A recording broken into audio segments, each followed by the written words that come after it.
Well, good evening, folks, or good morning, good afternoon, good night, whatever time it is, wherever you are in the world. Quincy Kane Morris here, and this is live stream number 34, if I remember correctly. And for this evening's stream, we're going to be talking about music videos. For those of you who don't know, I'm quite into filmmaking, and I love music, I love filmmaking, so it makes sense that at some point a music video is going to happen. And I'm going to share a little bit of what I've learned and kind of talk about what goes into making a music video. But we're going to get into that topic in a little bit. I'm going to wait for more people to show up, so I'm going to go ahead and play a song for you guys. For those of you eager to get to the topic, I will have a timestamp after the stream leading to that topic. But yeah, let me know while I'm playing this song. Let me ask you, what are some of your favorite music videos? Are there any music videos that stick out to you as, oh, that's just one of my favorite ones to rewatch, or that's just one that when I think of music videos, that's the video I think of? You know, what are some of your favorites? And also, have you ever made a music video before, ever been a part of a music video? If so, leave a comment in the chat. Yeah. Anyway, I'm going to go into a song here. This one's called A Place to Call Home. Oh, which, by the way, each song I'm going to be performing for this set, I have made music videos for these songs, but we'll talk about that in a little bit.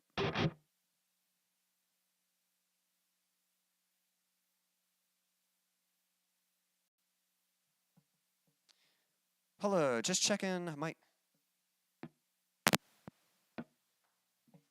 get a little more volume on that mic. There we go. Now I'm coming through better.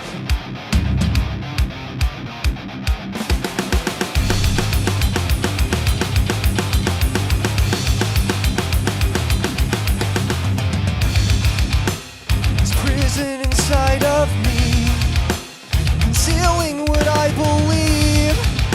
The potential is obvious, but I'm too scared to set it free. You break down the walls, show me your heart. This is the place where I fall apart. You told me to call home, someplace where I not feel alone.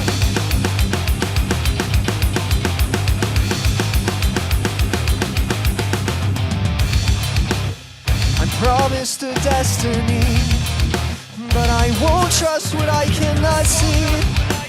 My mother will tuck me in to this coffin and bury me. Down the walls, show me your heart. This is the place where I fall apart. You told me a place to call home, someplace where I not feel alone. You showed me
Thank you.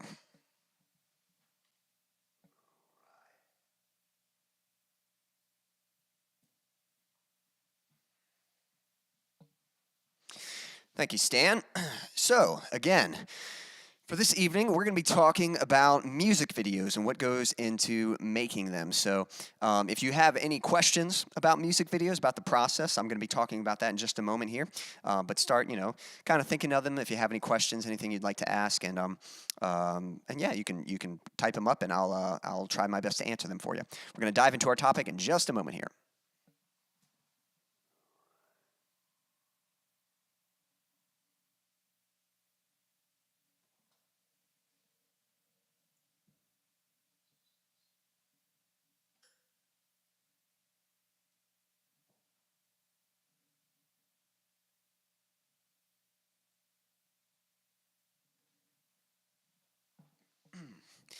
Okay, so what goes into making a music video?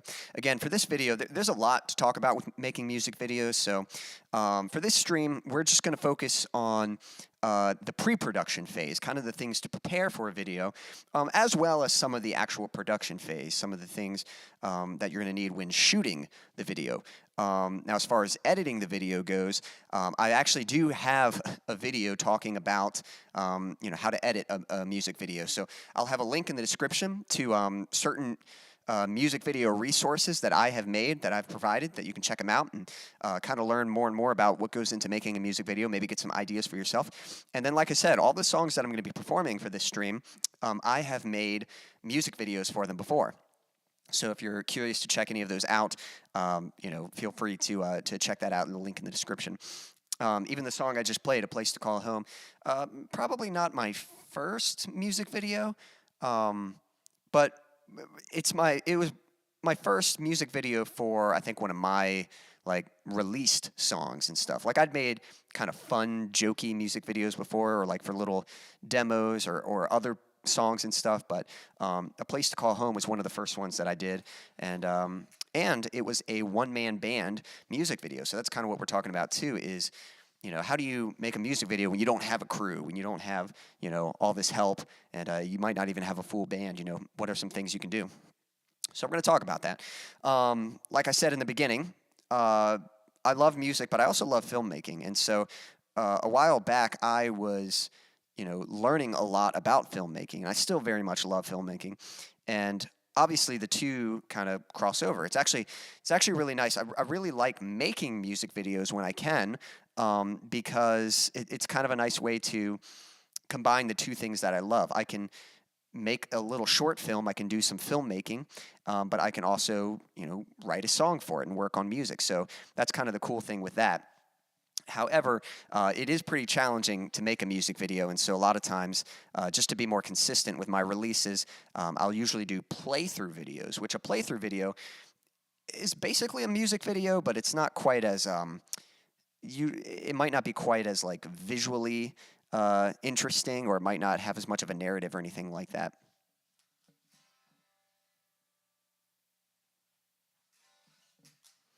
Thanks, Stan. Let's see here. So, what are you going to need? So obviously, if you're going to make a music video, first you're going to need a song, and specifically you're going to need a backing track for that song. Now, the nice thing is, it does not have to be the finished mix of the song. It needs to have the same arrangement, the same timing, actually the key doesn't matter either. But yeah, just the same timing and arrangement and length of the song.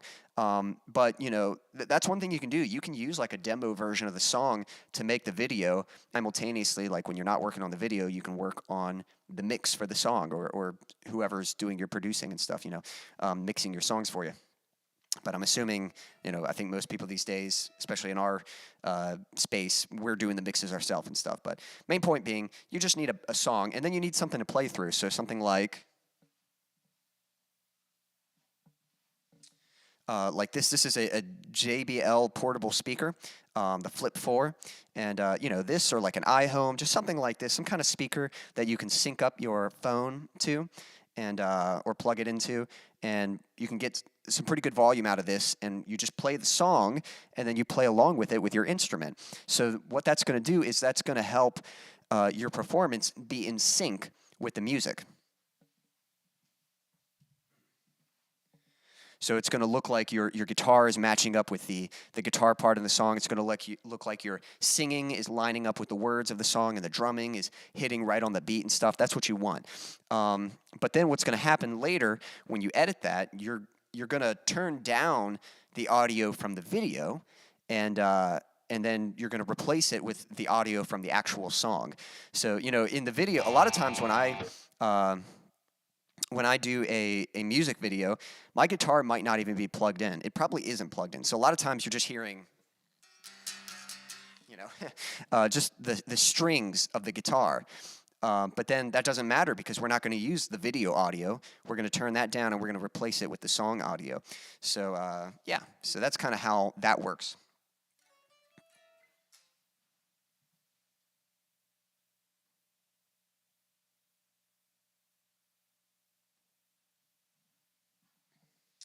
All right, now there are basically two types of music videos that you can make. So probably the simpler one is just showing the musician or the band playing the song. So again, like I said, just if I shot a video of me playing guitar and singing, and then I added music to that, it's like, there you go, there's a music video. That's like the simplest thing you can do. And we've all seen those videos of like bands in warehouses or like out in a field somewhere or in some kind of weird location just playing their music in some kind of small room or something. That's like one type of music video. The other type of music video is a more narrative-based music video. And sometimes you might not even have the band, or you might not have music. It's just kind of like, it's almost like a little short film, like a little movie happening while the song is playing.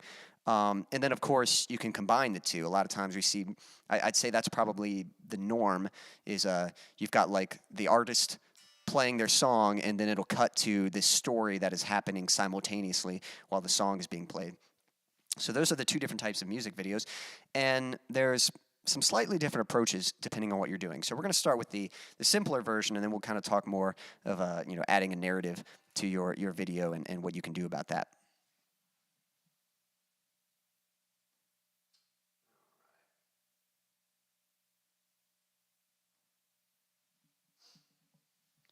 All right, so first off, if you're making a video, it's really important that whatever you're shooting, that it is visually interesting. That's pretty much the big thing, Like if you just kind of make a video in your bedroom, and don't get me wrong, I do my playthroughs in my bedrooms and stuff, but if you're trying to make like a professional looking music video and you're just shooting in like a messy bedroom and there's just a scatter of colors all over the room and stuff, there's not like this nice, if it just doesn't look very pleasing, then it's not going to look that good on camera. Which that's going to have a huge effect on how your video comes out. Obviously, the first thing you're going to need is a camera, but there's a little more to it. Like the camera you have on your phone is honestly probably good enough to shoot a high quality video. It's just a matter of knowing how to use that phone. So whether you've got a phone camera or if you've got a DSLR, that's what I use. Again, with my interest in filmmaking, I got a DSLR camera. I've got the Canon T3i. And the reason for that is because I can swap out the lens, or I can change the lens. And what that does, that will change the way your image is captured. If you use a wider lens, it allows, it's like a wider view. It allows more image into the camera. So wide lenses are really good if you're if you're in a small space and you're trying to fit in a lot of information, still being able to see. Like even the camera I'm using on this, my computer here is sort of a medium wide lens because if I come up to the computer, you can still see my whole face and some of the background and stuff. And if I step away, you have a clear view of everything that's happening. Wide lenses are also really good for wide spaces, like getting landscapes and just being able to capture all of that in frame. Whereas a narrow lens is more focused, and usually a narrow lens, that's the kind of lens that you can use. Like if I were to get a shot of this microphone, you get like a close-up of it, but everything else is sort of blurry and kind of out of focus. And you're not going to be able to capture as much in frame. So, so that's kind of the nice thing about having a lens like that, is that it gives you some flexibility in telling your story or whatever it is you're trying to do, whatever it is you're trying to accomplish visually. So But you know, a lot of people, I think, they think like, oh, I just need a nicer camera and my videos will look nicer. It's like, well, no, there's a lot more that goes into it than that. Like I said, even your phone camera, that's probably good enough, and you just need to learn what are the best settings for it, you know, and you can just look up some YouTube videos like how to get the best, you know, video quality out of phone, you know, how to get that cinematic image out of phone. And then really what's going to have the biggest impact is one, your set design or your location. That's the first thing. Probably the easiest thing you can do to get something that looks like kind of cinematic and looks really cool is just find a cool place to film in. If you can find like a cool warehouse or a nice field, or if there's a cool looking room that just has some interesting colors or design in it, that's the stuff that's going to have a big effect, the biggest effect on whether your video looks professional or not. So location is huge. And along with that is set design. Set design is setting up the location and designing it to look good on camera. So when you set up your camera, you might get a wide shot first, and then it's kind of funny, like when I shoot my playthrough videos in my room. Hey, Daniel, thanks for joining us. We're talking about music videos. When I shoot a playthrough video in my room, the camera is only capturing part of my room, and so that's the only part that matters. Like the rest of my room can be a mess, and that doesn't matter, but the part that's on camera, that's the part that you got to move things around and say, this is kind of crowding up the frame, let me move that out of the way, or these colors are clashing, let me switch that, or whatever it might be, just trying to design the set so that it looks better on camera. So that's going to help you get a better looking image. Along with that is costume, meaning what are you wearing? If you're just wearing like a regular T-shirt with like a brand logo on it and shorts or something, like usually that's not going to look the best. It's nice to dress up in something that looks good on camera, and also more importantly, I would say, are the colors, making sure that you're wearing good colors that kind of work for the video you're shooting or sort of complement something. A few examples I can give of all of this. Let's see here. So as far as location goes, the song "A Place to Call Home." The simplest thing I did, I live on a farm, so I've got a lot of field, and it was fall in like 2018 or something when I shot that video. And so just going out in the field and just kind of, I kind of dressed up kind of nice. I wore my leather jacket, and I'm trying to think. Sometimes I wore a leather jacket, and then sometimes I just had a long sleeve, like dark shirt on, and I wore kind of dark jeans with that. And so I kind of matched. I wasn't wearing these odd colors that didn't match the tone of the field and stuff. I was kind of matching everything. So everything had this kind of nice grayish sort of dead look, but I mean that in a good way. I kind of like that sort of cold look. Yeah, and so just seeing me with my guitar out in a field, it's just already kind of visually interesting, and so that's kind of a simple way to get that look. Another video more with like color and stuff. When I did my video for Into the Unknown, I actually shot that at the church here, and the church has these lights on our stage that you can change the color, but it's these lights that just shine up on the wall. And so I just did the blue and pink kind of color palette, and it just kind of matched, with the whole, Disney winter kind of thing. And along with that, I sort of made sure like there was blue on this side of the wall, but I was in front of the pink part, and then I wore a blue shirt because those colors complemented each other. If I was wearing a blue shirt and I was in front of the blue wall, I would kind of blend in. So to give like some separation and some depth, you want that contrast in the color. And then also for that video, I wore a little tiara. I didn't have to do that, but I did it because I was covering a Disney princess song, and it makes it more entertaining, makes it a little more fun. So that's kind of the things you want to think about. I'm trying to think if there's anything else. In the video For You, that one, there was a lot. We'll get into that. That one had more of a narrative to it, so we'll talk about that in a bit. But yeah, those are some things that you want to think about. And then the last thing, I sort of touched on it just now, but lighting is huge. Lighting is probably the most important thing. I I think your location is actually the most important thing, but you need to do a good job lighting it. And when we talk about light, I don't mean just illumination. Like, it's not just having more lights. It's using light to shape your scene. That's what's important. So, for example, you know, when you're filming something, just making sure that your subject is well lit, and at least well lit on one side, and that might create kind of a cool shadow on the other side. And that might be what you're going for, something kind of contrasty and sort of, you know, sort of dark looking. Or you might light on both sides so that it's a nice clean image and it's well lit, and the subject is very clear to see, and maybe the background's a little bit darker or something. Or again, using colored lights to sort of design the set. So kind of like with Into the Unknown, if you look at those shots, I'm pretty well lit in those videos, but then the background has these colored lights, and it actually really helps, because if I didn't have those lights, like plain white walls are like the worst thing to shoot in front of. It just looks so amateur, so plain and boring. And so the easiest thing you can do if you've got plain white walls is just having some colored lights to shoot up on those walls and stuff. So those are definitely some things to play around. I'm going to continue this topic, but let's see what's going on in the chat here real quick.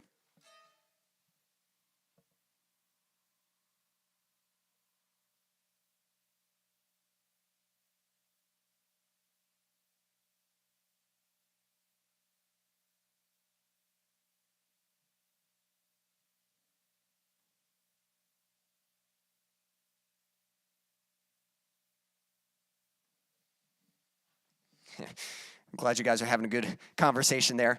And yes, location's very important, and lighting's important. Let's see. And then another thing that can be kind of cool, this is more of a post thing, but you definitely want to prepare for this.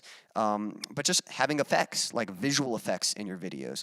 And actually, they could be practical effects. You know, if you want to have like fireworks or something. I mean, I'm not a technician, so I can't really recommend that. But if you have something that you can capture and frame that is visually interesting to look at, that can sort of elevate the video production.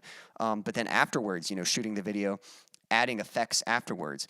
One song that I'm going to play in a bit here is one of the first music videos I shot, but it was kind of just a fun music video. This is just a short instrumental song.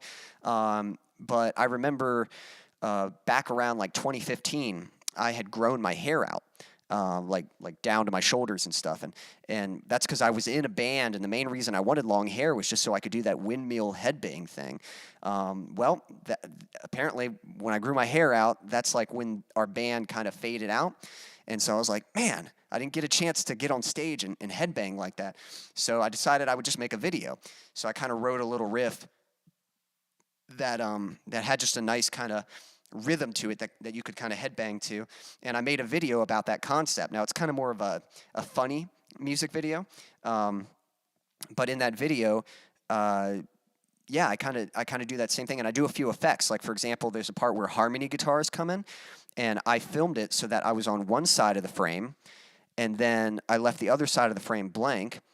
And then I changed shirts and grabbed a different guitar and went to the other side and shot me playing the harmony part, so that in editing, I could stitch those two images together so it looked like there were two of me playing at the same time, in the same shot. So, little effects like that. And even when he appeared, I had like a visual effect where I just, like, it's a burst of smoke and he just appears out of nowhere and stuff. So, little things like that can kind of make your video interesting. So those are just things to think about, and things that you want to have in your video, for any video, especially if you're just shooting the musician performing the song. But then the other kind of video, or the other thing you might have in your video, is a more narrative-based kind of thing, and that can be a little bit trickier. In fact, I made a video, again, in the description, there's a link to some resources that I provided for you guys with advice on making music videos. And the tricky thing about doing a narrative, especially for a music video, is that you have to tell the narrative in the time of the song. You know, you can't just like wing it. You can't just shoot it and then just try to make it work. You've got to plan as best you can to make your story work for the video. And especially one thing you want to do, like when you're thinking of a narrative, you might think of these cool moments, like specific moments that happen in the song, like maybe the last chorus, like right when it kicks in. I'm going to talk about the song For You in a moment here. But in that chorus, let's see. Well, ignore my warning. Just know that I'm sorry. The last chorus goes into this breakdown. And I just imagined something kind of shattering there. I wasn't even sure what I was shooting yet, but just having that kind of image, like, all right when that chorus kicks in or that breakdown kicks in, I want this to happen on screen. So if that's what you want to happen, you really need to template that. You really got to plan that out. So how do you do that? Well, the best advice I can give you is actually to shoot a demo version of the video. And so what you can do is, obviously you got to come up with your concept first. We'll talk about that in a second. But what you want to do is like act out the whole video just in your house. And the location doesn't matter. You're just setting up a camera. You're just trying to get the idea of, you know, the framing and like what shots you need for the video. And you're basically going to shoot your video and then in editing kind of work it out. And if a shot's too long, you can actually speed it up in the editor so that you know, like, kind of get an idea, okay, here's how quick the shot needs to happen. So that was something that we did, and that was super helpful so that we knew exactly what we were shooting when we went to shoot it for real. And then that way you know that you've got footage and you can make it work, and you kind of know what beats you're trying to hit throughout the song and stuff. Now, as far as like how do you come up with a narrative idea, you know, one, it doesn't necessarily have to be a narrative. It could just be something visually cool. It could be, you know, just a visual experience and stuff. But obviously the first place to look is your lyrics, just whatever the song's about, trying to make a video based on those lyrics. And sometimes it might be pretty direct. Like if the song is telling a story, you might just follow the lyrics and just tell that story with the video. Other times you might have to look for something more symbolic. So maybe there's a certain word or analogy or metaphor used in the song, and that's going to be your canvas for the video. And you're going to kind of use that as an analogy for the song and stuff. So for my song For You, that was a song about caring about someone and wanting to reach out and help them when they're in trouble, but well, specifically for me, it was about a friend who was in trouble, and I was trying to help her out, and she was just cutting everyone off, and she cut me off too, and that hurt. But it's about that frustration of trying to get through to someone that you care about, and so I sort of used the analogy of I sort of used that story showing these characters that had a history of relationship, and then showing that he was having trouble getting through to this person, and but also symbolically showing the trouble, the struggle. I had this plant that the character holds, this potted plant, and he was watering it, he was giving it sunlight, but the plant still seems to be dying. So that was sort of a visual representation of what was happening.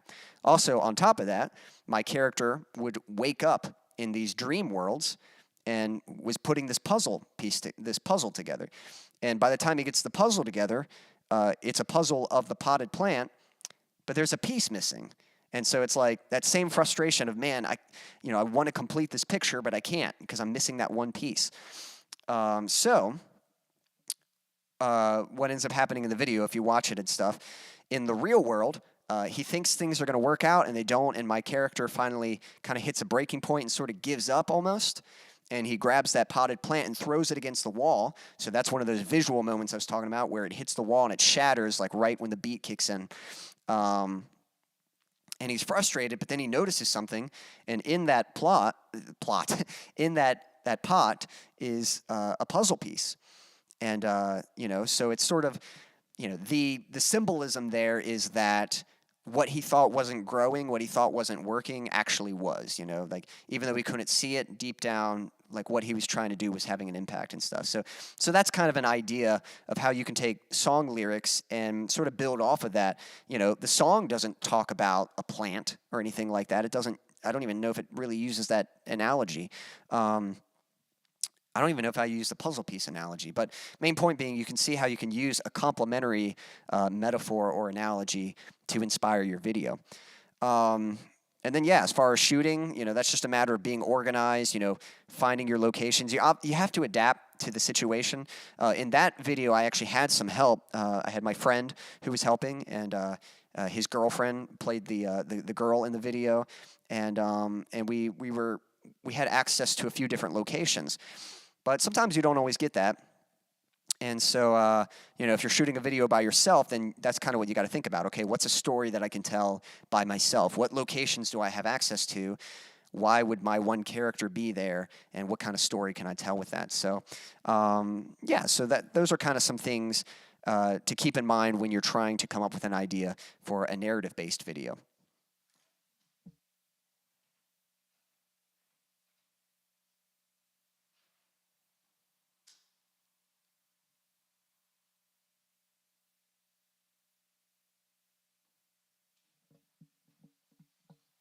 All right, and then I think the last thing I would mention, and then I'm going to wrap up this topic, but the last thing I would mention is if you are doing a funnier video, again, I like filmmaking. I like, not that you can't do comedy for filmmaking, but, I like, well, action's actually my favorite genre, but I don't know. I like doing things that are kind of raw or heartfelt, if that makes sense, just with a more serious tone and but I have done like some funny videos and stuff. And so again, with the long hair video, sometimes just some visual gags. Those are some good things to think of too.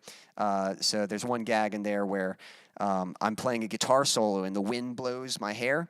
And then it cuts to a wide shot showing my brother with a leaf blower, and he's just on his phone while he's like doing the leaf blower and I'm playing my guitar solo and stuff. So having those moments kind of in your song and stuff, that can kind of really elevate the performance and stuff.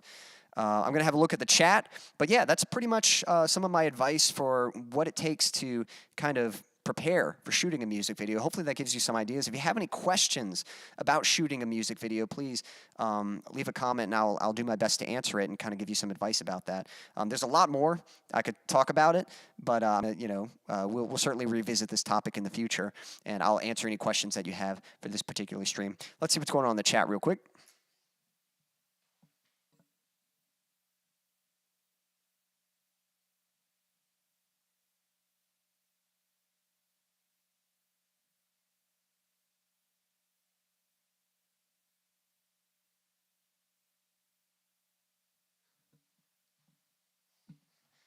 Awesome, Daniel. I didn't know you'd seen my some of my short film ones, and that was a fun video to shoot, that snowman hostage one. And thanks, Stan. I'm glad you like some of the videos too. And you're right. Video editing can be tricky, and they're two different. They're really two different fields of work. Because. And the only reason I have like experience in them is because I had a passion for both music and filmmaking. And when I was younger, like I still want to do both things, but when I was younger, that's just what I did for fun. It was just like, what am I going to make today? And some days I would make a movie, some days I would make music. And then, getting older, just trying to be a bit more focused and making progress in a career. I focused more on music, but I've certainly used my knowledge from filmmaking to kind of help with the videos I'm making for my music and stuff. But you're right, video editing can be a bit tricky. But I think that's why I would suggest, anyone making music videos for the first time, just start with some simple playthroughs and stuff. Again, I've been doing these one-man band playthroughs, and what's nice about that is, like, I don't have to reinvent it. I don't have to come up with something new every time. It's just like, all right, I know what I'm doing for the guitar. I know how I'm going to set up the camera, and I know how to set up the lights for the guitar, and then I know how to set it up for the bass. And I know I'm going to come to the church to shoot the drums and the vocals, and I know how to set up the camera for that. And I definitely make improvements on each one. That's the nice thing too, is it's okay to get better. Like, just do it and then watch it back and say, I could use more light here, or I might try a different angle next time, or something like that. Or I might try, different coloring or something like that. So you can improve with each take, but just, starting with a simple video like that. And those are the easiest videos to edit too for a video, especially if you're doing multiple instruments, because you just always cut to the most interesting part of the song. So like for the intro, if it starts with the guitar, you start with the guitar. And then when the drums kick in, you cut to the drums. And then when the verse starts and the vocals start coming in, you cut to the vocals. And when the guitar solo comes, you cut to the guitar. So you just always cut to the most interesting part of the song, or whatever the newest element is. But starting with that, that's a great way to, where the editing isn't too overwhelming, and can kind of help. And then after that, if you or anyone were to try to do a more narrative-based thing, wanted to tell more of a story or put more of a short film with their music video, then you can kind of branch out and do that after just having some experience with your camera and lighting and all those things. So yeah, videos. I'm hoping to. I want to do more music videos, but they are tough. Every time I do them, I'm like, ugh. It's a double-edged sword, because every time I do them, I'm like, man, I know this is going to be harder. I know this is going to take more work. I know this is going to take longer. But at the same time, I'm usually more satisfied. Like, it is nice. Like, once the music video is made, it's nice to have that to look back on and stuff. So we'll see. So hopefully for some future releases, maybe I'll have some music videos come out. But I'll definitely kind of alternate between that and the one-man band videos.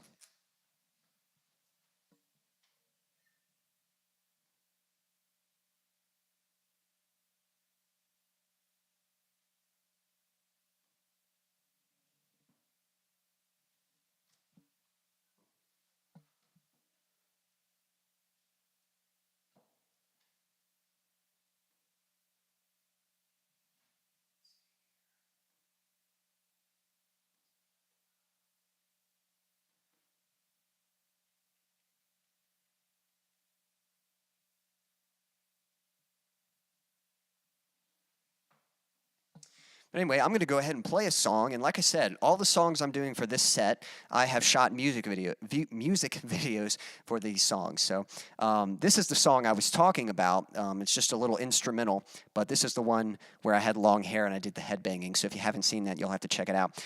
But if you have any questions about filmmaking or making a music video, go ahead and leave a question in the chat.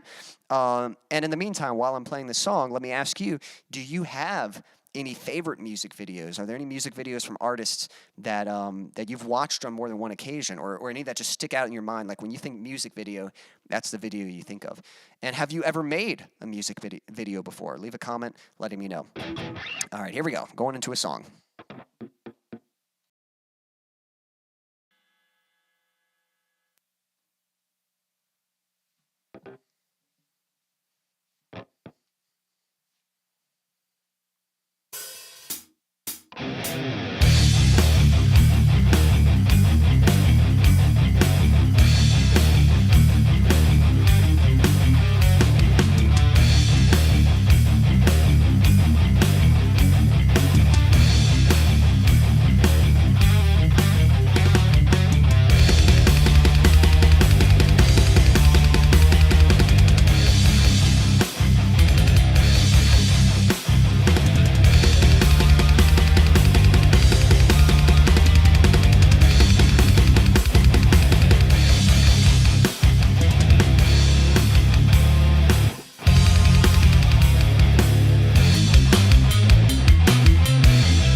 Thank you.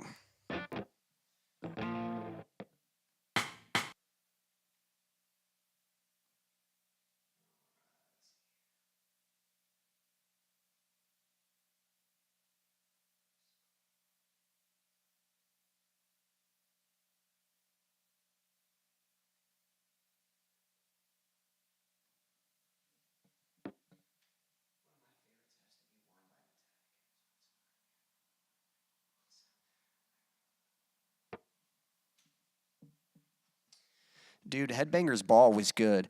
And yeah, that's a great video from Metallica. I need to go watch that again. um, but yeah, my family, we never had like cable TV or satellite or anything like that. So, we always just got the local channels. But whenever I was on vacation or whenever I was at a friend's house, they had all those other channels. And a lot of times we would watch Headbangers Ball. And that was fun. To be honest, I miss those channels where all they did was just play music videos all day long and stuff. And it was great. Some of my favorite music videos when I think back, let's see. To be honest, from My Chemical Romance, the song Helena, that's like one of my favorite. I don't know, just I like the vibe and the atmosphere of that one, and the cinematography and stuff. And they did another one called The Ghost of You, and it's basically like Saving Private Ryan, but in a music video. So that one was really cool. Killswitch Engage, Arms of Sorrow. I like that video. Let's see what else is there.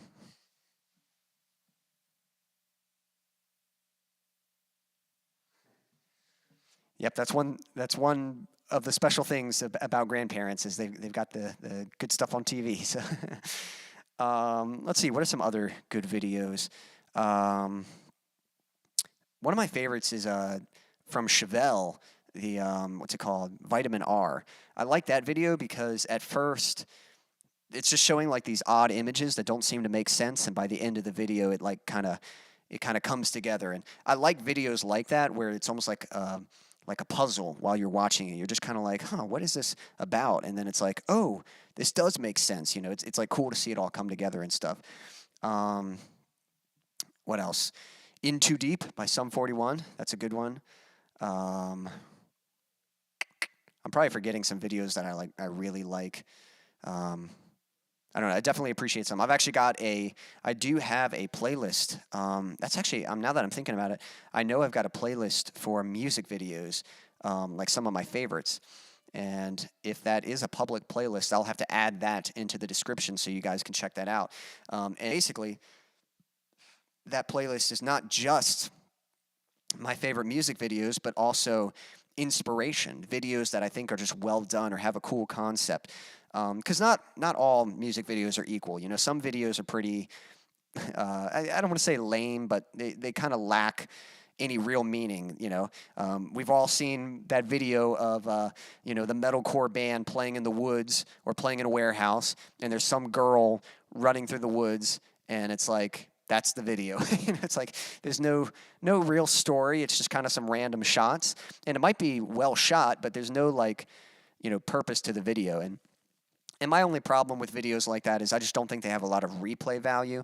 There's not really any reason for me to want to watch it again. So I like the videos that have a more visual style or more of a narrative where it's like, man, that is a cool video. That's one that I want to rewatch, over and over again. So definitely cool. But I will say this has kind of got me in the mood to go back and check out some good music videos. Definitely a great thing to do, like for inspiration when you're shooting your own videos too. So good stuff.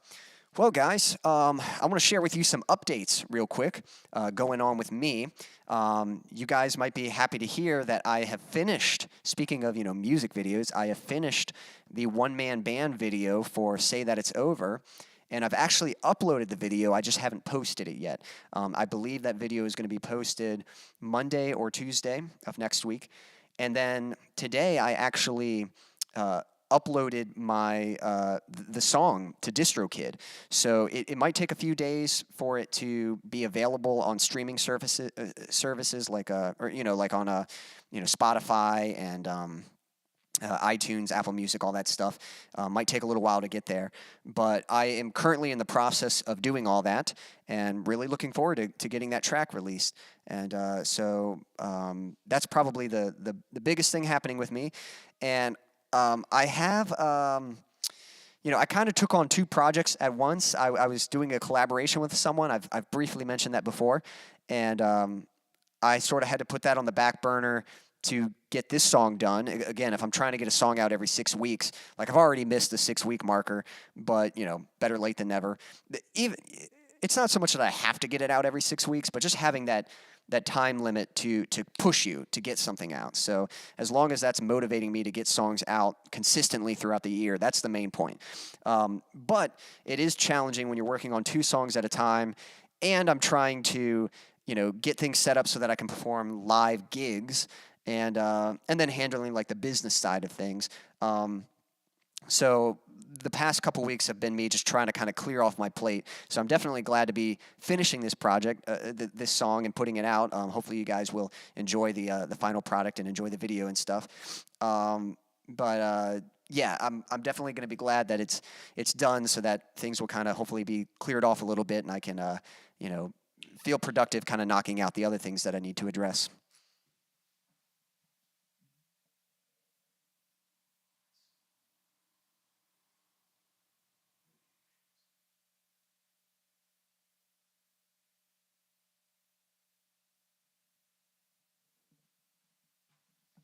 Thanks, guys. And that's cool. You said Paralandra.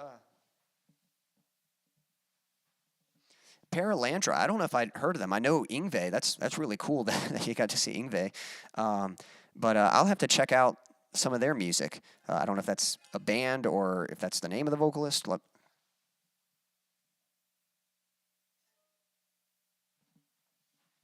Sounds like they're a band of some kind, but I'll definitely check out some of their music videos. Awesome, guys. Well, I'm glad that you're excited for the song to be released. Again, it's coming out very soon. So, next week I'll probably have more like promotion out for it and stuff. But sweet. But that's kind of what's going on with me. Let me ask you, what's going on with you? What are some updates in your lives? Some things that are coming up that you're looking forward to, or things that you're working on? Let me know what's going on with you. And I'm going to dive into another song here. Let's see what's next.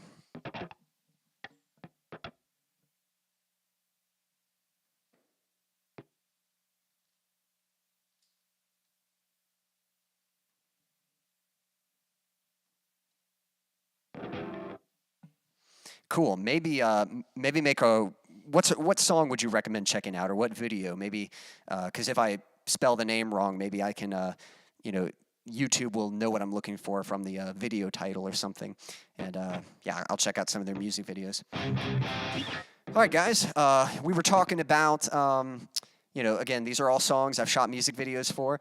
This is a video. I'm actually quite proud of this one and how it came out. This one I felt like had more production quality to it, and looked pretty good. It's definitely not perfect, but none of them are. But I was pretty.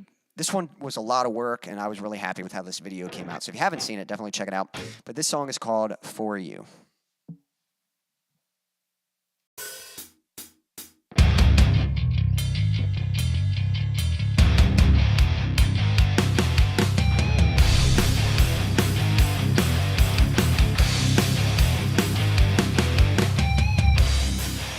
I know you've coped with this loneliness. You think you're okay, but you've been dragged. I'm out here pleading, but you can't hear me. Your silent screams are deafening. Well, ignore my warning. Just know that I'm sorry for you.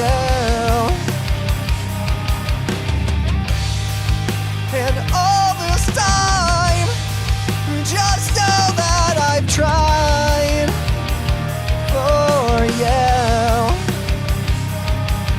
Come back to me.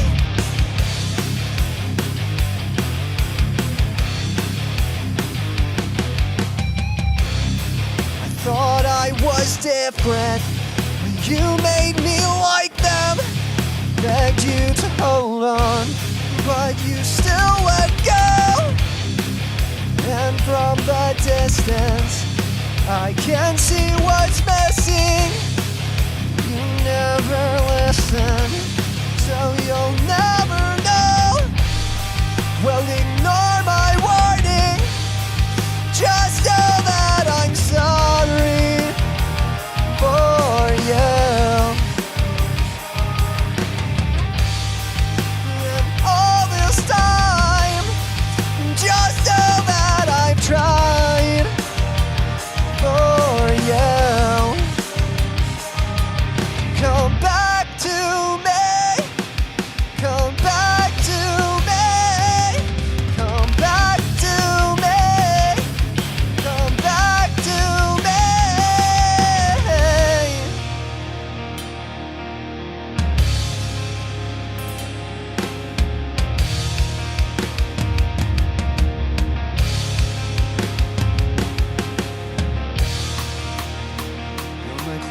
closest friend and my deepest wound, my most painful scar, and I cherish you.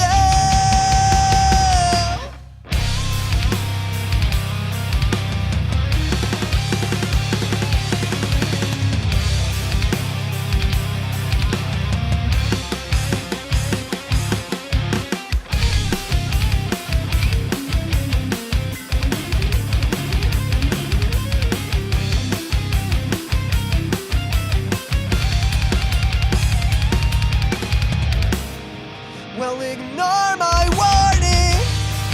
Just know that I'm sorry for you. And all this time, just know that I've tried for you. Come back to me.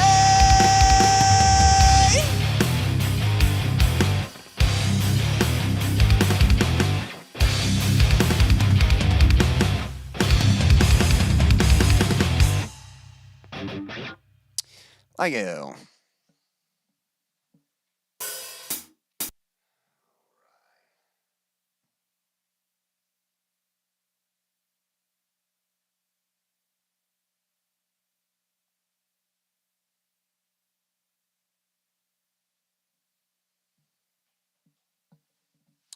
Fortunate Ones. I'll be sure to check that out. Thanks for the recommendation. Cool, cool. All right, let's see.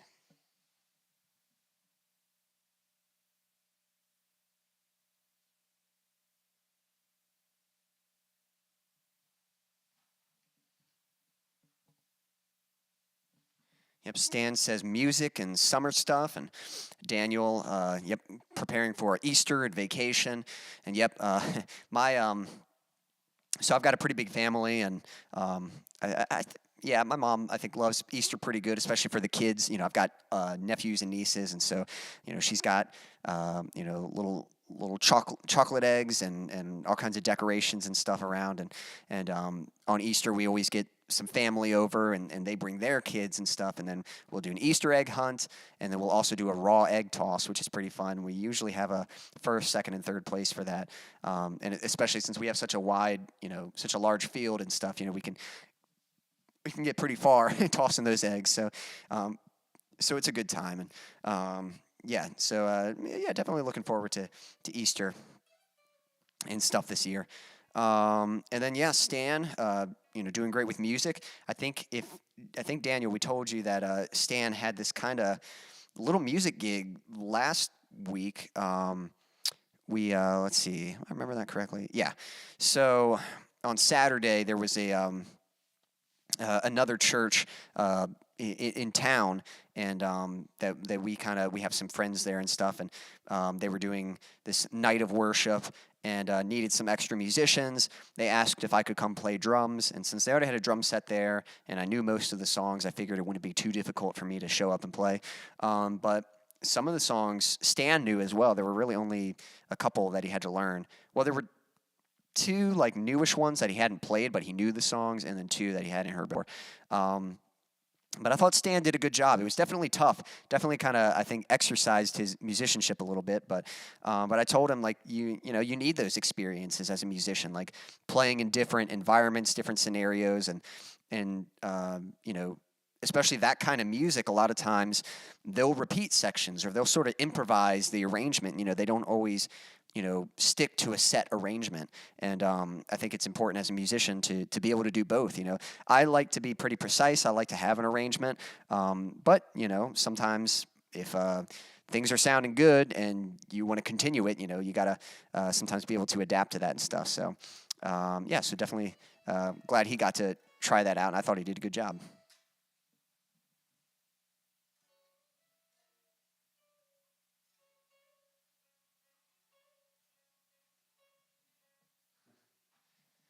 Good advice, Stan. Thankfully, I don't have to worry about that yet.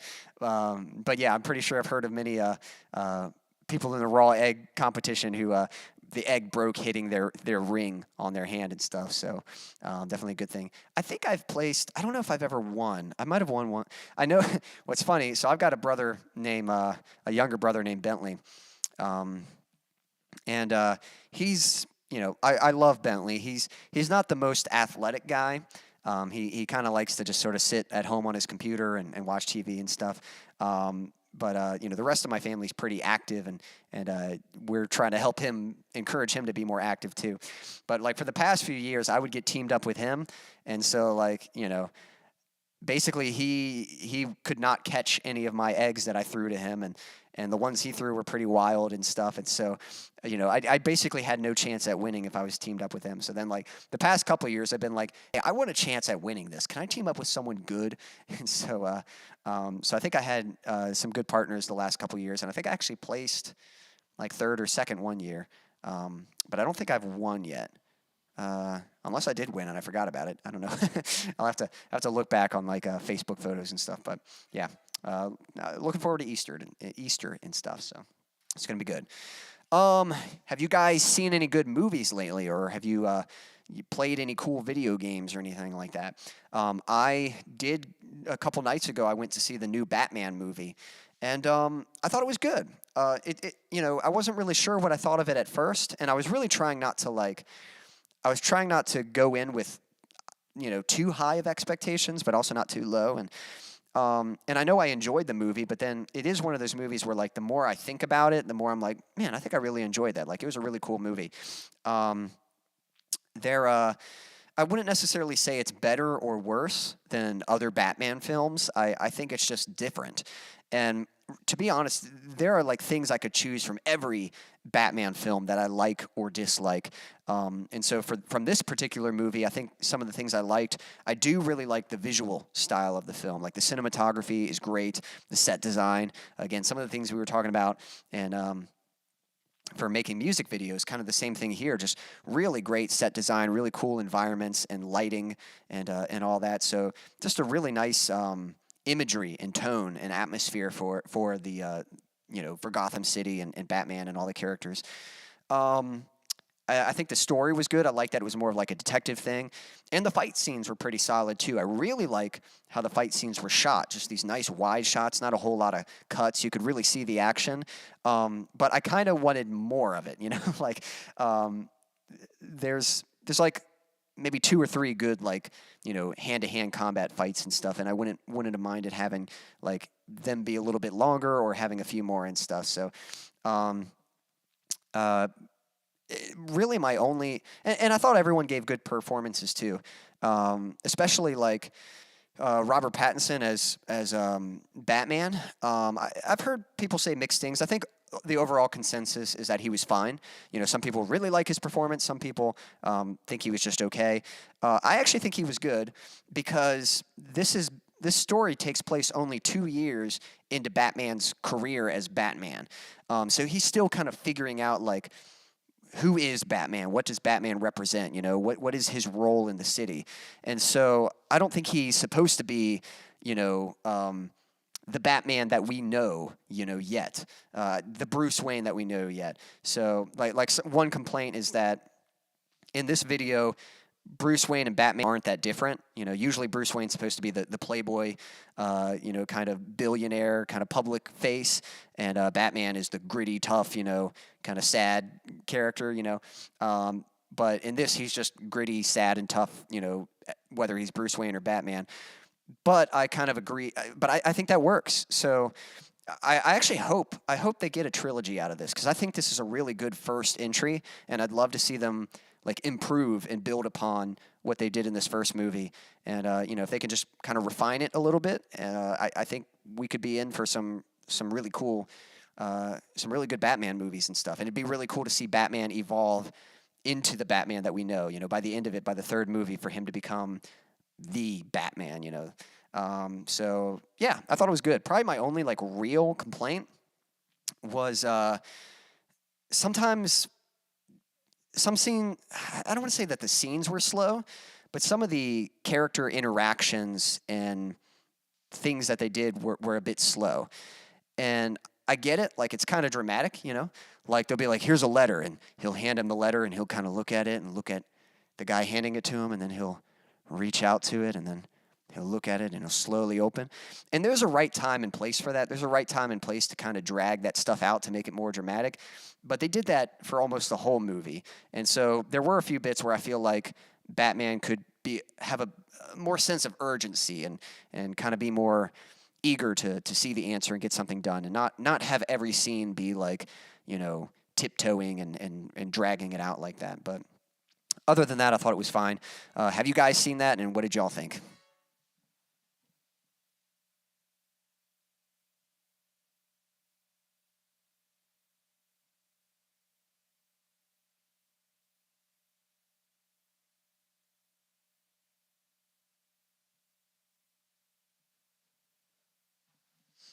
That's awesome, Daniel. So, yeah, maybe not any movies lately, but I remember you mentioning you were going to see them in concert, and that's awesome. It sounds like it was a good show. And yeah, I bet that was loud. Would that have been, was that indoor or outdoor event? Um, was it a pretty big venue, or is that a smaller venue that you were at? And then, yep, Stan, glad you were able to tag along and enjoy that. And I think I've briefly seen like some stuff on Morbius, is that's what it is?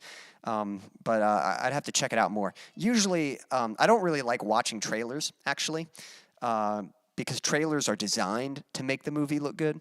And so usually I like to just wait. There's a couple reviewers I watch here on YouTube. My favorite reviewers are Chris Stuckman and Jeremy Johns. And I feel like they balance each other out really good. Because first off, their taste in movies just seems to be very similar to mine. So that's the first thing. So, you know, for anyone looking for a movie reviewer, like, I think that's important just to find a reviewer who shares a similar taste in movies that you do. But you also have to understand where your differences are and what they like in movies. Chris Stuckman, I think, tends to, you know, he's more of a filmmaker. And so I think he kind of appreciates certain things about the craft of the film. And so even if a movie isn't like super fun or super, you know, I'm not sure what the word is, you know, just super upbeat and entertaining. Like, he can appreciate other things about like the craft that went into making it and stuff. Whereas, you know, so he tends to like, or he tends to give higher ratings to some of the more artsier films. Whereas Jeremy Johns is like, hey, I just want to have a good time. You know, it's like, was the movie fun or not? And so I think the two balance each other out. And most of the time they agree. Sometimes they have slight disagreements in their reviews about a movie. But main point being, usually I'll wait till they post a review about a movie coming out, and that will sort of determine like whether or not I'm going to go see it. Because yeah, it just trailers are designed to make the movie look good. So yeah, and plus I don't like to have anything spoiled. I just want to know, hey, is this movie good? If it is, cool, I'll go see it. And I like going in just not knowing what to expect. So to me, that's just the best way to kind of experience a movie.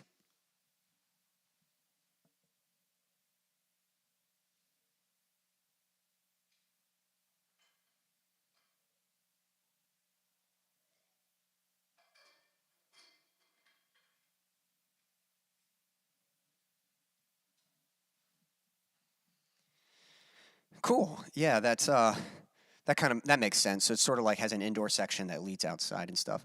Um, nice. Well, I'm glad you got to do that. I'm glad that was a fun show. Um, cool. But yeah, that's probably the most interesting thing I'd watched. I did watch. I don't. Have you guys seen that movie, A Little Princess? Came out in 1995. Um, I watched that with my family last night, and it's one. I don't know. It's a good title for the movie, but part of me thinks that the title is a bit misleading because the moment you hear A Little Princess, you don't think like, oh, that's a movie for me. You know, it's like that sounds like a little girl movie. You know, but it's actually a really sweet story, and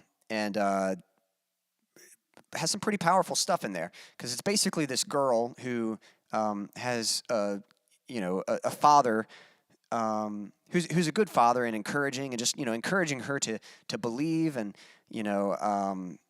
and just to be creative and imaginative, and being kind to other people. You know, he's a pretty good role model for her, and just sort of making the most out of life and not just kind of, you know, being mundane and stuff.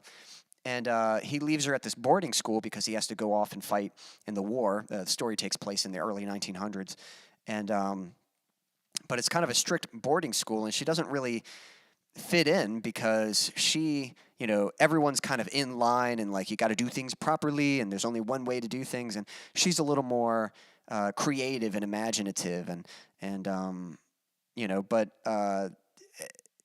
and basically she's sort of put to the test. Like, how do I say it? You know, she comes from some wealth and stuff, so you know, it's easy for her to look like to live that way when everything's given to her, when she's daddy's little princess.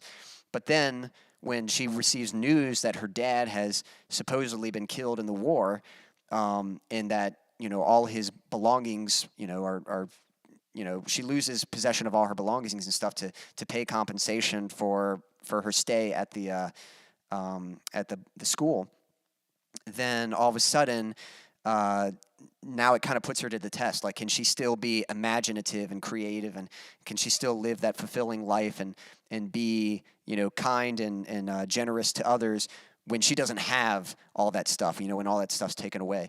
So I don't know. It's actually a really good story. It's really well told and stuff, but I'm probably a little nostalgic about it, you know. Like, it's definitely one I remember seeing when I was younger, so that's probably part of the reason why it kind of resonates with me some. But I don't know. I think it's a good movie.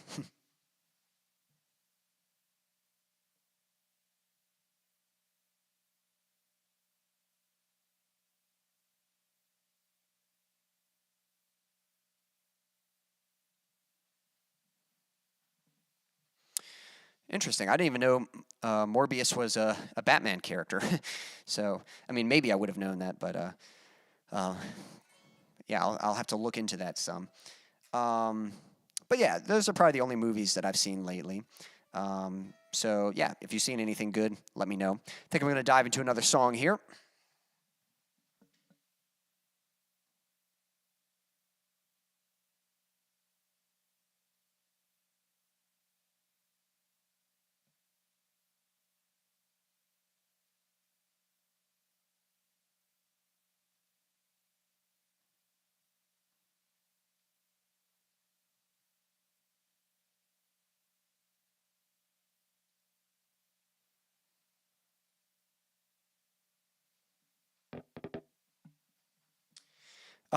This is another instrumental song. And this is actually one of the more recent music videos that I made. And again, I kind of go back and forth with this because a lot of times I sort of make a music video for my songs, and then I did this one, and even though it's a very simple video, it still takes a lot of work to make a music video because again, it's not the same thing as like a one-man band playthrough. One-man band playthrough, same routine every time you do it and stuff. You know, I might make tweaks here and there, but you basically know what you're trying to accomplish and how it's going to work with the video. But when you're doing a music video and you're trying to shoot more of a narrative or some kind of visual flair to it, it's a bit of a discovery process, and you have to kind of come up with like, what is it going to be? You know, what am I going to show? And but once again, you know, I do think it's more satisfying. So some of you might have seen this music video. It's for my song "Hard Goodbyes," and I remember, I don't know, it was just a pretty day outside, and I think I was just thinking like, what's the simplest thing I could shoot? And I don't know. I just went outside and shot me exercising, doing some sprints and stuff, and just tried to get some cool shots of that. I thought the sprinting kind of matched with the intensity of the double bass at the beginning of the song.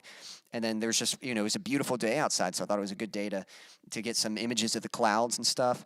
And I remember shooting that and looking at the footage and realizing, like, it's really nice, but it'd be nice if there's a point to all of this. Like, if it concluded with, you know, some kind of little story in there. And so I went back and reshot some shots or some scenes with this little necklace I had. And it's kind of funny. It was a guitar pick necklace that a friend of mine had made for me.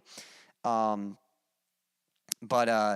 that was like the best prop that I could find. So it wasn't like, it wasn't like, oh, this is the song or the video is not about her at all. It's just, that was just the best prop I could find. So I was a little like, oh, should I use this? But it was the best thing I had. So I was like, whatever.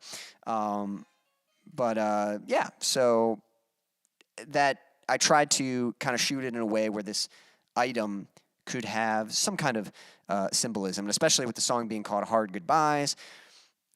Really, it's just a video about, someone kind of exercising after what seems to be a recent loss. Maybe it's a death, maybe it's a, someone moving away or something like that, whoever it might be, But I know I've experienced that in life where you go do something, whether it's playing music or you go work out, just to kind of get your mind off and just sort of relieve some stress.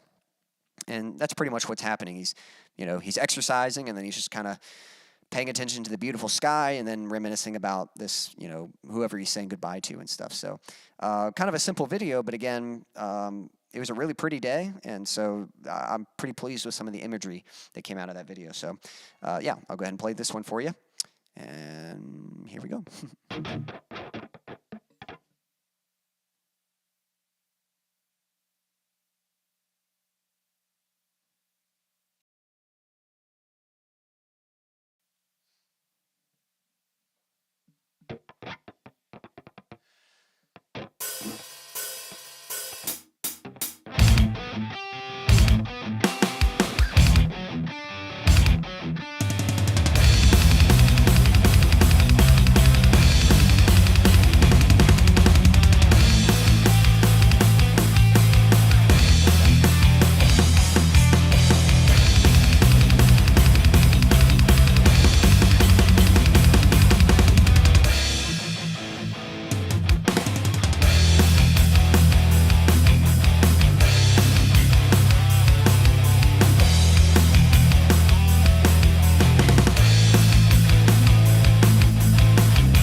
Thank you.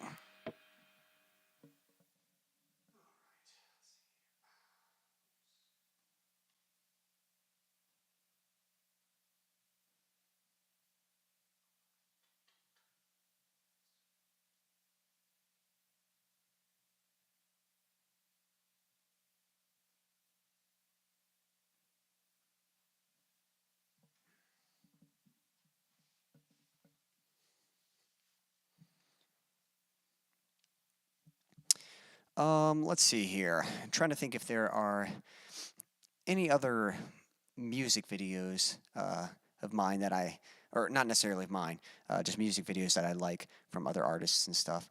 Um, I know Ben Folds has one for Rock in the Suburbs where there's a bunch of him that definitely inspired me a little bit in doing like kind of the clone thing. But there's a bunch of hymns, clones of him in the studio just playing uh, uh, the, all the different instruments and stuff. And so that was kind of a fun one to watch.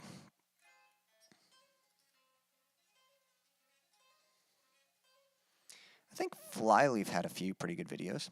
Hey, Logan, thanks for joining us. No worries about being late. I still got one more song to go through, but if you want to hear the other ones, you can certainly watch the replay. And Logan, we were talking about music videos and stuff. I don't know if you have any music videos that you like or some favorites of yours that you think of.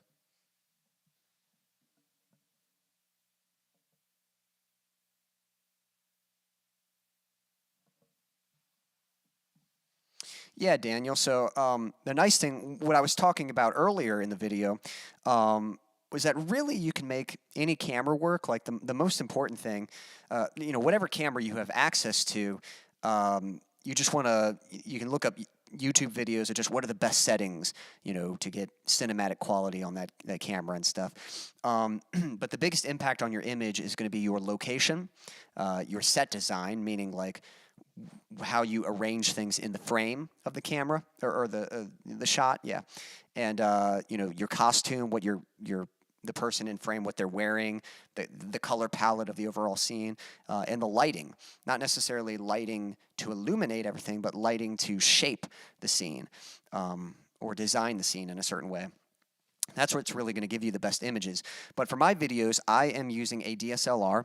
I've got a Canon T3i, and it's been a good camera. And I got it several years ago, but over the years, I've kind of learned more and more just how to get better and better results. And actually, recently, I've been on a little bit of a filmmaking kick, and I was kind of revisiting the camera, and it's interesting. This is a little more of a post-processing thing, but in filmmaking, a lot of times you will shoot with what's known as a flat picture profile.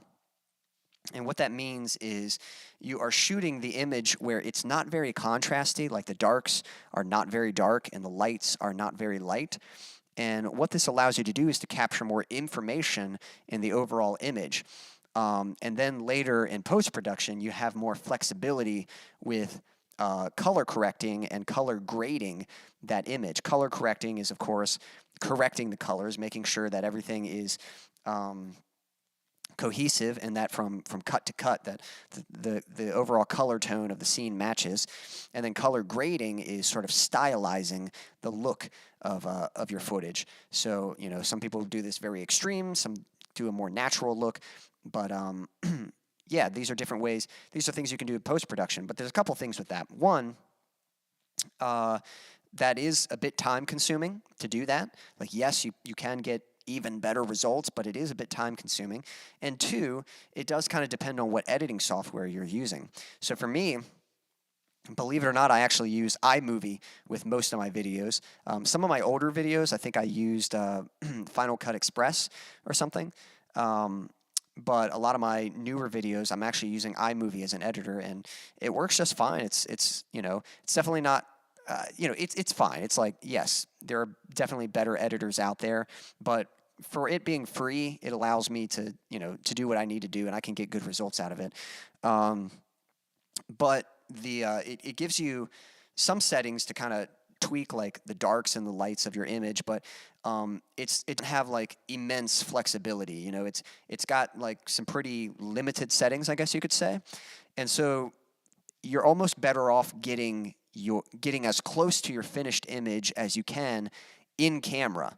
Like when you're shooting a scene, you want it to look good already, and then that way in iMovie you just have to adjust a few things to make it look even better, rather than having this flat image that doesn't look good and then trying to make it work in post and stuff. So, which is kind of similar to music. That's something I've learned about music. When you're recording, every step you want to get the best results you can, because the better results you get in the first step, the less work you have to do in the next step.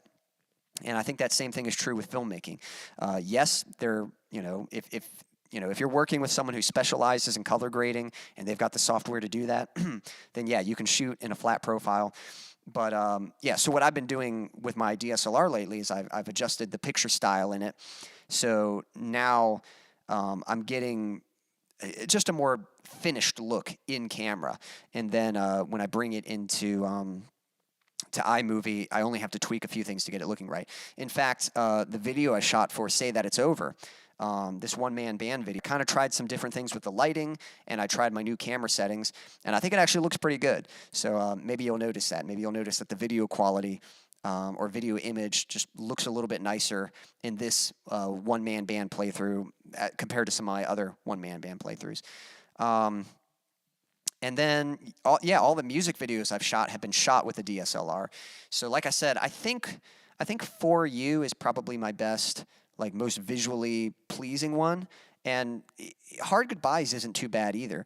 And again, a big part of that is just knowing the best settings of your camera and knowing how to shoot in those situations and just capturing images that already look good and stuff. But it's been a good camera. One thing I am hoping to do with it, there's different lenses you can get for it. And to be honest, my original plan was, okay, I'm going to get a bunch of different lenses one day. But now I'm actually thinking for that camera, I'm going to get a lens kind of similar to the kit lens that comes with it. The kit lens, it's an adjustable zoom lens. Like you can set it really wide and then you can zoom in and make it more narrow. But the problem with it is it doesn't have a very low aperture. And what that means is the aperture is basically how much light it can let in. So it doesn't let in a whole lot of light. And when you're shooting by yourself, a lot of times you're having to work in very low light situations. So you need as much help as you can get. So having a very low aperture helps when you don't have a whole lot of light. So I'd like to get a lens kind of similar to that, but with a lower aperture. And there's one I found, but it's probably going to be a while before I get around to purchasing that.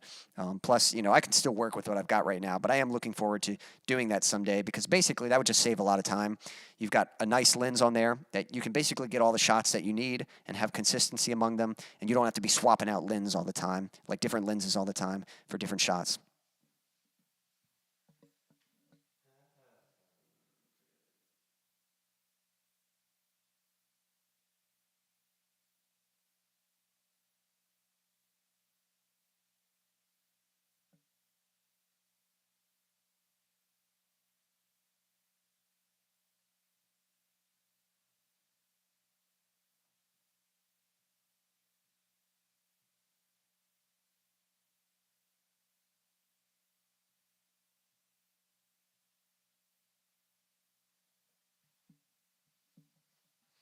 Now that's cool, Daniel. That's right.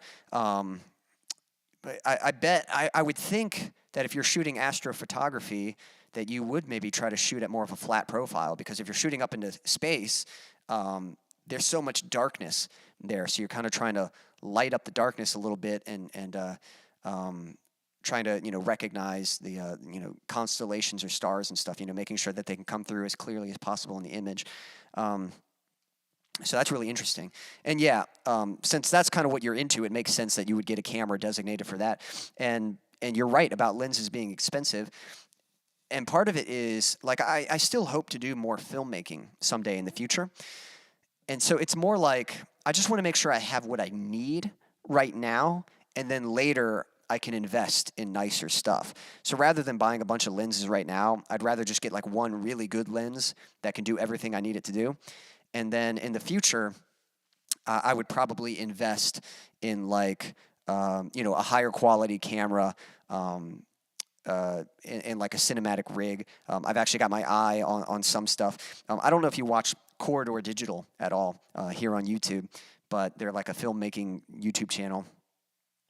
And they put out a video a while back about like the perfect cinematic camera. And it's basically a camera. It's got a built-in gimbal, and the gimbal uses drone technology. So the camera can actually kind of like you can set that to where the camera basically stabilizes. And when you move the rig around, like, it's not going to bump or shake. So you get like that really nice, smooth, like movement and camera action and stuff. So I thought that was really cool. Plus, it's just a really good camera in the way it captures, the way it functions. And I think it's got some pretty good lenses right now and stuff. So I think that's called like the Ronin DJ or something like that. I can't remember what it's called, but so someday I might get a camera like that. There's no reason for me to have a camera like that right now, but I'm hoping someday if I can get back into filmmaking, I would probably start just like with what I have, just start making more filmmaking, just making more short films with what I've got, and then working on, collaborating with other filmmakers and kind of, bringing some ideas to life. And then if that kind of starts taking off, start making some money and investing in like, higher quality gear and stuff.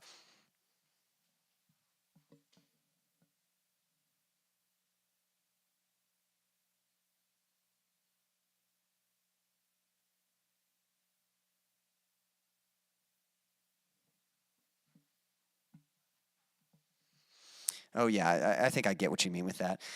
Um, there's definitely some overlap with photography and filming, but I think one thing that's a little different is when you're doing photography, you're just taking a picture, and so rather than capturing movement, um, and so. For example, like your shutter speed, like you're probably using a shutter speed way different than what I would use for a video, because in a video you kind of have to get like a natural motion blur. Um, you have to have your camera set at sort of a set shutter speed. Like you can't like play around with that.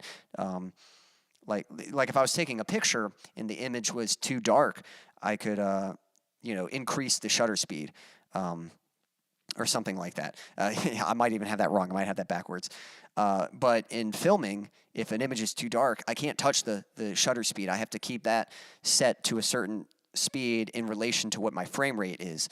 And then instead, I'll have to adjust either the ISO or fix my lighting in the scenes or my aperture or something like that. So, but that makes sense, when you're shooting that far away and making sure that there's nothing constructing, is that the word? That's not the right word. Obstructing the lens and stuff. So, but anyway, that's really cool, man. I don't know if you've posted any of those pictures yet, but when you do, I'll definitely have to check some of those out. I'd love to see kind of what you've been able to do. I'm going to go ahead and dive into my last song here. And again, I did shoot a music video for this song. This was my cover of the Disney princess song "Into the Unknown" from Frozen 2. And yeah, this was a video. This was kind of a simpler video, but it still came out good. I was pretty pleased with it. Not really a narrative or anything like that, but I had access to some lights on the wall, and so it just kind of has a nice, image to it. Just visually looks good, and then I tried to wear colors that sort of complemented what I was doing, as well as. I also wore a little princess tiara, just to kind of make fun or make it fun. So I'm gonna dive into this last song here, and we'll go from there. If you have any final questions or thoughts or anything that you'd like to share, please leave a comment, and I'll get to those. But in the meantime, I'm gonna dive into this last song. This one is "Into the Unknown."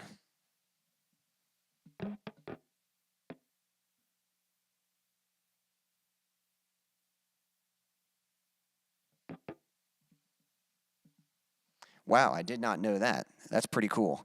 But that's crazy that, yeah, he's just, all right, 5 minutes, and then the picture takes. That's cool, man. Yeah, it's fun comparing like the similarities of things, but it's also nice to appreciate like the differences of those crafts and stuff. So it's cool how that kind of photography can be like, quite different than, regular photography or filmmaking or anything like that.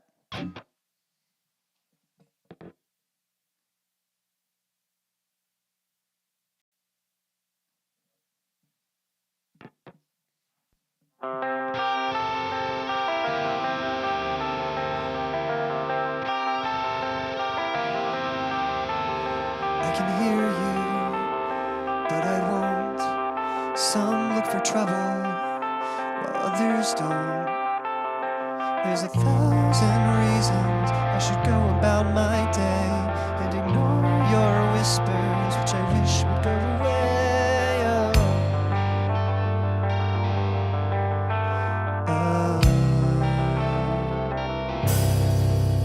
You're not a voice, you're just a ringing in my ear. And if I heard you, which I don't, I'm spoken for, I feel. Everyone I've ever loved is here within these walls. I'm sorry, secret siren, but I'm blocking out your calls. I've had my adventure, and I don't need something new. I'm afraid of what I'm risking if I follow you into the unknown. Into the unknown. Into the unknown.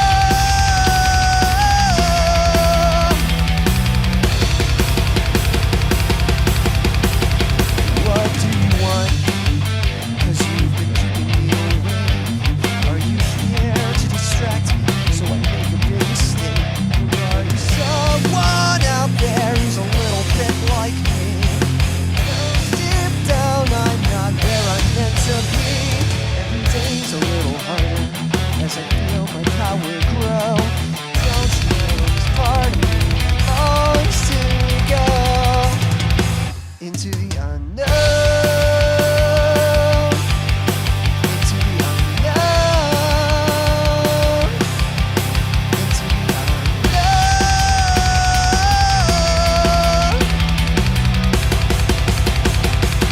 Whoa, are you out there? Do you know me? Can you feel me? Can you show me? Whoa.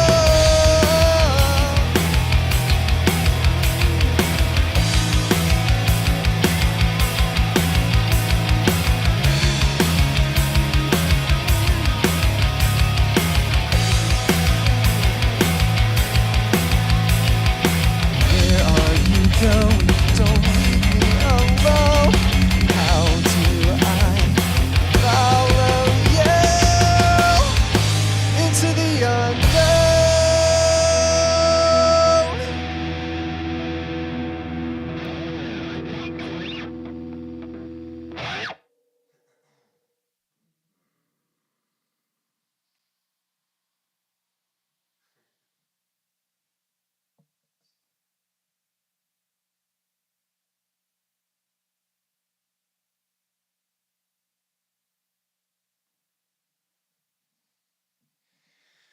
Whew.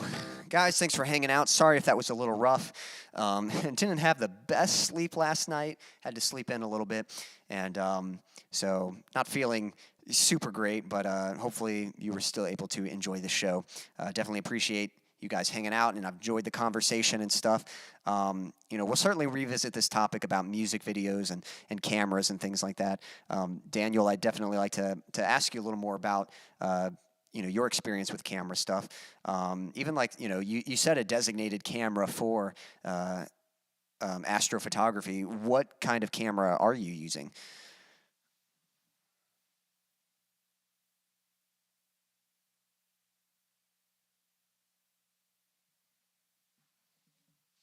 Thanks, Stan. I appreciate that.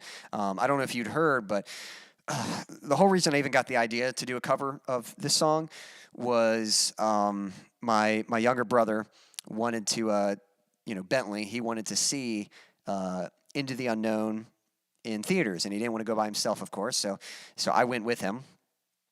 And I was kind of in there and I was watching it, and the movie was fine and all, and this song came on, and I kind of knew, like, okay, this is supposed to be like the big number, the big song and stuff. And I was listening to it, and a lot of times when I listen to music, even if it's not metal, I'll still kind of tap my feet like a double bass, kind of play like a metal drum beat with it. And the smallest thought occurred in my head. I thought this could be a metal song. And I was like, I don't really like doing covers. Like, I don't want to do a cover. But I thought, like, well, this is, at the time, it was a new new movie. So pretty relevant. Maybe it would be good to make a music video. Maybe that would get me a little bit of traction and stuff. So I thought, all right, well, I'll at least try it out, like kind of do a demo and see like if I dig it, like the way that it's going, then I'll go through with it. But if I'm not into it, like I'm not going to make myself do this. And so I kind of experimented some, sort of wrote a demo, and I thought it was cool, so I kept going through it. And all I can really say is the one advantage of this song being a metal song rather than sort of the orchestral version that they do is there's a little more flexibility with the dynamics. In the opening, I can keep it soft with the clean tone, and then it kicks in with the drums doing this sort of tom beat, and then we have these bursts of double bass, and then this big, kind of bop kind of, and that's the rhythm I was hearing, that bop, that downbeat on the snare in the chorus. And so I could just hear where the song, could be a bit more upbeat, and I could kind of give it some variety. My issue with the original song, I remember the first time I heard it, the verses weren't very distinctive. Like I couldn't tell where I was at in the song. It just sounded like it just kind of went on, and then all of a sudden the chorus would pop up, because what they do for the second verse, they actually slow down the song. And now that I know it, I can kind of recognize it, but hearing it for the first time, the song, it doesn't really stick with you that much. And so doing a metal version, keeping the tempo the same, and adding some variety to those verses by just sort of doing them differently. The first verse is kind of these arpeggios, and then later it goes into this chugging. And then the pre-chorus, the first pre-chorus is speed picking. And then the second pre-chorus is more of a just kind of notey, like, that kind of thing.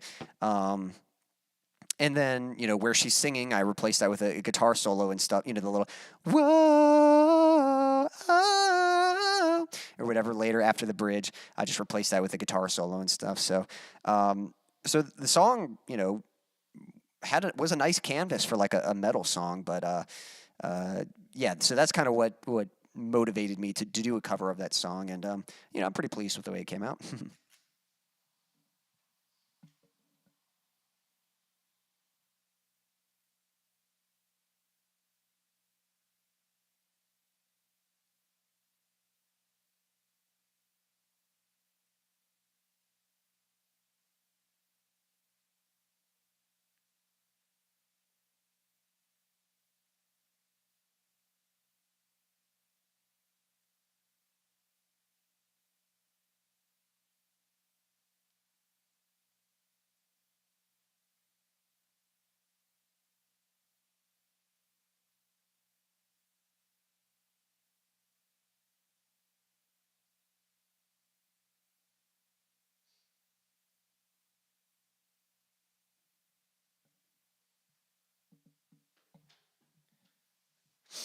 That's really cool, man. I hadn't heard of that camera, again, probably because it's, again, specialized for the kind of, imagery that you're capturing rather than like filmmaking like I'd be looking into.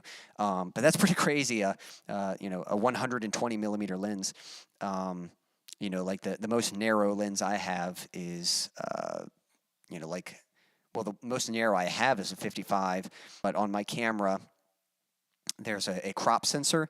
So it's actually something I learned recently. When I put a 50 millimeter on my lens, the crop sensor makes it more like 78 millimeters or something like that. So, and even my widest setting at 18 millimeters is more like 28 millimeters. So that kind of which kind of cleared some things up for me and stuff. But so 120 millimeters. That's quite a bit. That's almost 3 times as much as the 50. Not quite, but definitely more than twice. So really cool. Awesome, guys. Well, thank you so much for tuning in. I've enjoyed chatting with you guys, and always look forward to seeing you. And I'm glad that Stan, you were still able to enjoy the show. I think I'm actually losing my voice a little bit, so probably need to wrap it up here. For anyone watching, if you'd like to, watching now or on the replay, if you'd like to support me, there is a link in the description with a virtual tip jar. I certainly appreciate that. If you don't have the financial means to support me, my biggest goal right now is building an audience. So there's a link to join my email list. That helps. And then also just sharing my videos, inviting people to come to the streams, liking and subscribing and all that good stuff. That really helps out. And then also, if you're looking for resources for filmmaking, or not filmmaking necessarily, but making music videos, be sure to check out the links that I posted in the description of some things to help you in making your own music videos. Or if you're just curious to see like what goes on with the process of making a music video, you might enjoy some of the videos I have in the description there. Thank you so much for tuning in. I think that's going to be a wrap. If you have any final questions or anything, you can type them in the chat. I'm going to type some info, some links for you guys in the chat. But yeah, I think that's going to be it. Thanks, guys. I hope you all have a good evening or morning, afternoon, night, whatever time it is, wherever you're on the world. Until next time.